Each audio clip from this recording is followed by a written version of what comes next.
welcome to a new video. Today we are going to be taking a look at the PD-1690, which is essentially a homage from Pagani Design of the Rolex Oyster Perpetual. Now this is a 41mm watch in terms of diameter, and is slightly more dressy than what I traditionally go for. But as I've said on other videos, variety is the spice of life, so I thought I'll get myself a dress watch and see what it looks like on the wrist.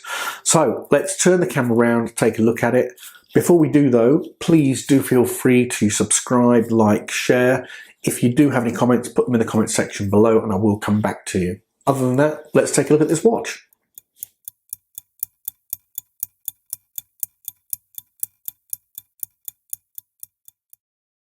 Okay everybody, so here we have it, the PD-1690, which is a homage to the Rolex Oyster Perpetual 41.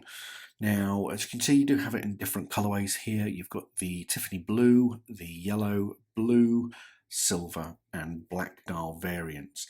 Now, one thing to note is that the Tiffany blue, the yellow and the silver do not actually have a date complication, only the blue and the black versions.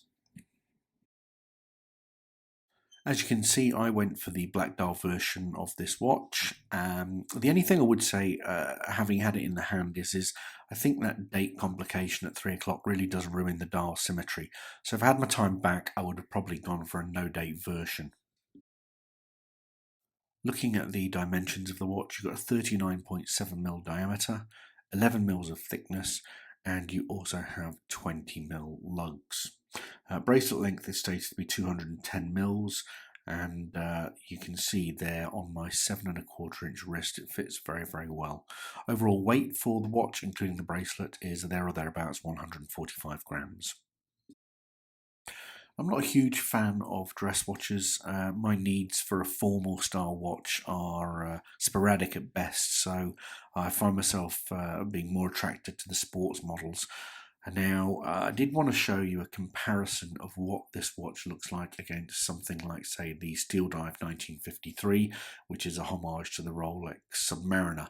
So I'll put that up for you, but as you can see, it's actually got quite a good size comparison there, and it isn't too small and it's not too large. So as a consequence, it actually fits really well on the wrist and somewhat surprised me.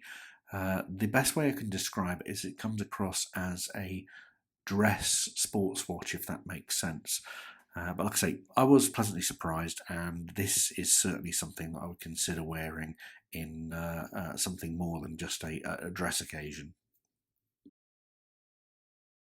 Taking a look at the dial, you do have a sapphire crystal protecting that very subtle grey sunburst effect dial. You can see there you do have metal applied hour markers, and you've got a printed Pagani Design logo. Now below there you've got automatic 20 bar 200 meters and PT time. If anybody can tell me what PT actually stands for, that would be great. So put that in the comment section, guys.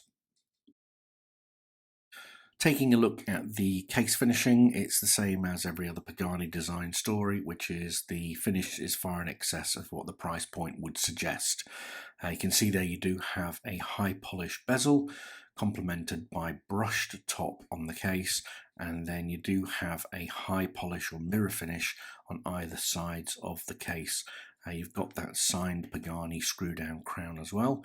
And one thing to mention is the water resistance on this watch is 200 meters, so it is actually better than the Rolex in that respect.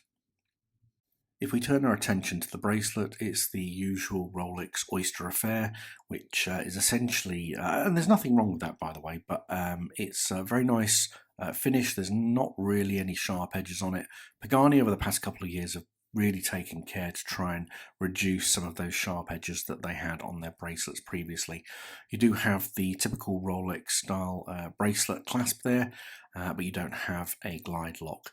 And you can see you do actually have screwed links, and when this was sent to me it did come with a little screwdriver, so I was able to adjust it very easily myself, and you do have those solid end links as well. Now, I've shown you some footage here of those end links. Fitment on them is quite good. There's a little bit of a gap, I would say, but not too much. Certainly not something that I'd be too concerned about. One thing to mention, though, is that there is a little bit of confusion from Pagani in terms of that case back. It has got an Explorer style case back on it, which doesn't really fit with the Oyster Perpetual, which this model is supposed to be a homage to. Inside the watch, you do have that Seiko NH35A movement, so essentially a 40-hour power reserve, accuracy there or thereabouts, about 15 seconds per day. Most of these you will find will run much better than that, and again, because it is a Seiko manufactured movement, it's going to last for a long time. I think overall, guys, if you are looking for something that's dressy but is not a smaller watch, then this is certainly something to consider.